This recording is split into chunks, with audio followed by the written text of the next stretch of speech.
In early June, I checked back into the hospital for reconstruction of my right hand. There was not enough remaining of my thumb or little finger to be useful. Dr. Sanson had decided to remove the little finger and attach it to the thumb in an effort to give me a little additional length and more of a grip. He explained that the operation was not always successful, but he did not think that we had much to lose since the stub of my little finger was almost useless anyway in its abbreviated state.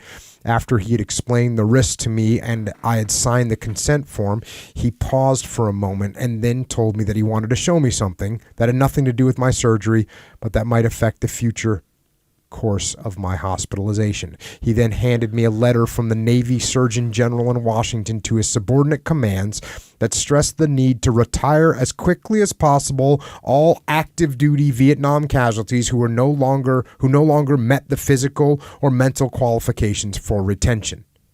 The letter went on to state that these injured servicemen could be better cared for by the Veterans Administration, but it seemed clear to me that the military departments, having no further use for men like me who had almost died in the service of our country, now wanted to get rid of us as quickly as possible.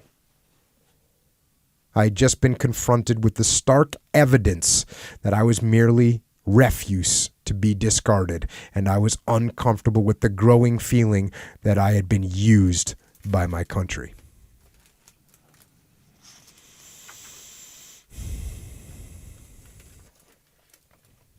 He gets that surgery where they try and make his thumb longer, and it doesn't work. It turns black.